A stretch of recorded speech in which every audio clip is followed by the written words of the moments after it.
अगर आप एक कैट पेरेंट हो तो उसके स्क्रैचिंग बिहेवियर से आप अब तक कभी ना कभी तो परेशान हो ही होगे या फिर ऑलरेडी परेशान हो रहे होगे। तो आज इस वीडियो में हम उसी स्क्रैचिंग बिहेवियर को डिकोड करने वाले हैं। हम ये समझने की कोशिश करेंगे कि वो स्क्रैचिंग जो बिहेवियर होता है वो क्यों होता है और उसके लिए आप घर पे क्या क्या कर सकते हो। तो पहले हम ये डिस्कस करेंगे कि जो ये स्क्रैचिंग बिहेवियर होता है इसके रीजंस क्या क्या हैं, ये क्यों करती हैं कैट। तो सबसे पहली चीज तो ये होती है कि जो कैट्स हैं वो अपने अंदर जो स्ट्रेस और जो एंग्जाइटी होती है उसको रिलीव करने के लिए उनका एक बिहेवियरल तरीका होता है जो वो स्क्रैच करके अपने स्ट्रेस को कम करने की कोशिश करती हैं। और जो एक्सेस में जो अग्रेसिव कैट्स होंगी उनके अंदर ये बिहेवियर नॉर्मल जो कम अग्रेसिव कैट्स हैं उनके कंपैरिजन में ज्यादा होगी, ठीक है। एंड उसके अलावा ये जो कैट्स हैं वो डॉग्स की तरह ही टेरिटोरियल होती हैं। टेरिटोरियल मतलब उनका एक एरिया होता है, उनका एक इलाका होता है, राइट। तो वो अपने एरिया की पहचान इसी तरीके से करती हैं। वो कैसे? जब कैट्स स्क्रैच करती हैं तो स्क्रैच करने के दौरान उनके पोर्स से कुछ सेंट्स रिलीज होते हैं जो कि उस एरिया को स्क्रैच करते करते वहां पे रह जाते हैं और उसी सेंट की फ्रेग्रेंस से या स्मेल से दूसरे कैट्स को पता चलता है कि यहाँ पर कोई और कैट है जिसका ये एरिया है। तो ये एक हो गया उनका टेरिटोरियल बिहेवियर को फुलफिल करने के लिए। उसके अलावा जो उनके नेल्स होते हैं उन नेल्स को ग्राइंड करने के लिए भी वो स्क्रैचिंग बिहेवियर करती हैं। तो ये सारे रीजंस हैं। जो तो इंडोर आउटडोर कैट है, मतलब कभी कोई कैट आपके घर की छत पे बच्चे दे गई, वो आती है, कभी खाना खाती है फिर बाहर चली जाती है, कभी घर के अंदर रहती है, कभी घर के बाहर रहती है, तो इस कैट को हम इंडोर आउटडोर कैट बोलते हैं।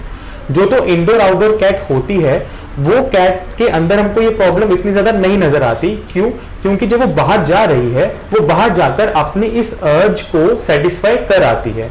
लेकिन जो कंप्लीट इंडोर कैट है उनके अंदर मेनली ये प्रॉब्लम आएगी क्योंकि वो आपका सारा वुडन फर्नीचर, सारा आपके कारपेट सबको खराब कर देते हैं।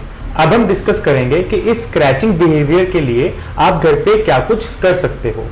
तो सबसे पहले तो आपको अपने घर में ये ऑब्जर्व करके अपने कैट को ये नोटिस करना है कि वो हॉरिजॉन्टल स्क्रैचर है या वर्टिकल स्क्रैचर है। मतलब अगर तो वो वॉल्स के ऊपर मतलब जैसे अगर ये वॉल है, वॉल के ऊपर इस तरीके से स्क्रैच करना पसंद कर रही है तो वो वर्टिकल स्क्रैचर है। अगर वो कारपेट्स के ऊपर स्क्रैच करना पसंद कर रही है तो वो हॉरिजॉन्टल स्क्रैचर है। तो पहले तो ये क्लासिफाई करना जरूरी है कि वो हॉरिजॉन्टल स्क्रैचर है या वर्टिकल स्क्रैचर है या दोनों है। ये चीज हो गया। अब उसी के बेसिस के ऊपर आप स्क्रैचिंग पोस्ट्स लेकर आएंगे। अब स्क्रैचिंग पोस्ट्स क्या होते हैं? वो एक तरीके से एक थोड़ा इक्विपमेंट होता है कैट के पास आप रख सकते हो जिसके ऊपर वो स्क्रैच करना पसंद करती हैं कैट्स। तो वो हर कैट पेरेंट के घर पे होना चाहिए। पहली चीज, अगर आपके पास ऑलरेडी है और आप नया जो स्क्रैचिंग पोस्ट है उसको इंट्रोड्यूस करना चाहते हो तो उसको इंट्रोड्यूस करने का तरीका क्या रहता है? पहले तो नए वाले को पुराने वाले के पास रखिए ताकि वो धीरे धीरे करके नए वाले को भी यूज करना स्टार्ट करे और फिर पुराने वाले को आप हटा दीजिए। और अगर आप कोई नया स्क्रैचिंग पोस्ट लेकर आने के लिए सोच रहे हो तो इस स्क्रैचिंग पोस्ट को आप क्या करोगे? आप घर के उस जगह पे रखोगे जहां पे वो ऑलरेडी स्क्रैच कर रही थी, चाहे तो वो कोई वॉल हो सकती है, कोई कारपेट हो सकता है, तो वहीं पे ही रखेंगे। और उसके साथ उसके पास में और जो भी वो सरफेस है जहां पे वो पहले कर रही थी उस सरफेस के ऊपर आप प्लास्टिक शीट्स को रख देंगे। प्लास्टिक शीट्स की हेल्प से क्या होगा कि वो अब उस एरिया को स्क्रैच करना पसंद नहीं करेगी। जो कैट है अपने जो स्क्रैचिंग पोस्ट आप लेकर आए उसको उस एरिया में रख दिया, अब वो ग्रेजुअली उस स्क्रैचिंग पोस्ट को यूज करना स्टार्ट कर देगी। ये उनके अंदर नेचुरल इंस्टिंक्ट होता है तो आपको ज्यादा एफर्ट्स नहीं करने पड़ेंगे, वो धीरे धीरे करके खुद ब खुद उसको यूज करना स्टार्ट करेगी। इन केस अगर आपको लगता है कि स्क्रैचिंग पोस्ट के ऊपर वो ज्यादा टाइम स्पेंड नहीं कर रही है या उसकी तरफ देख ही नहीं रही है तो आप क्या करोगे? आप उसके लिए जो उसके ट्रीट्स होते हैं उन ट्रीट्स का थोड़ा सा पार्ट लेके उसके स्क्रैचिंग मतलब जो जेली की फॉर्म में हो सकता है या कुछ भी हो सकता है वो, तो उन ट्रीट्स को आप उसके स्क्रैचिंग पोस्ट पे थोड़ा सा रब कर दो। अब वो क्या होगा, वो उस ट्रीट के लालच में उसको स्क्रैचिंग पोस्ट को लिक करना स्टार्ट करेगी एंड ग्रेजुअली धीरे धीरे करके उसको यूज करना स्टार्ट कर देगी। तो ये एक ट्रिक आप यूज कर सकते हो अपनी कैट को स्क्रैचिंग पोस्ट को यूज करना स्टार्ट करने के लिए। कुछ की पॉइंटर्स आपको पता होने चाहिए कि स्क्रैचिंग बिहेवियर कैट्स का एक नेचुरल इंस्टिंक्ट होता है।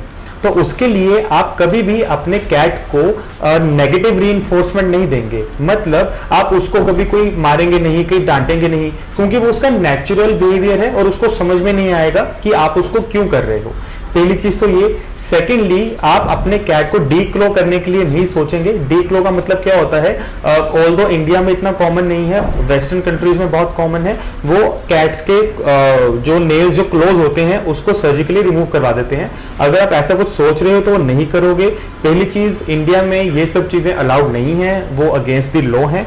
सेकेंडली, क्लॉज की हेल्प से, नेल्स की हेल्प से वो बहुत काम करती हैं। जैसे वो बैलेंस करने में हेल्प करते हैं, उनके बिहेवियरल इश्यूज, स्क्रैचिंग को अगर आप नहीं करेंगे तो उसको वो बिहेवियरल इश्यूज आएंगे, तो वो सब चीजें आप अवॉइड करेंगे। अगर आपको इस वीडियो का कंटेंट अच्छा लगा देन प्लीज, अगर किसी और आप अपने फ्रेंड के पास जिनके पास कैट है या जिनको ये सेम प्रॉब्लम आ रही है, आप उनके साथ शेयर कर सकते हो। अगर आप अपने पेट के, कैट के रिगार्डिंग कुछ भी पूछना चाहते हो तो कमेंट सेक्शन में भी पूछ सकते हो। अगर आपको लगता है कि कुछ जो है डिटेल कंसल्टेशन आपको चाहिए कि वो कमेंट सेक्शन में पॉसिबल नहीं है, तो आप हमारे ऑफिशियल वेबसाइट पर जाकर भी अपने लिए ऑनलाइन कंसल्टेशन बुक कर सकते हो, दैट इज pupkit.com। और इसके अलावा आप इस वीडियो को लाइक जरूर कीजिएगा और चैनल को सब्सक्राइब जरूर कीजिएगा।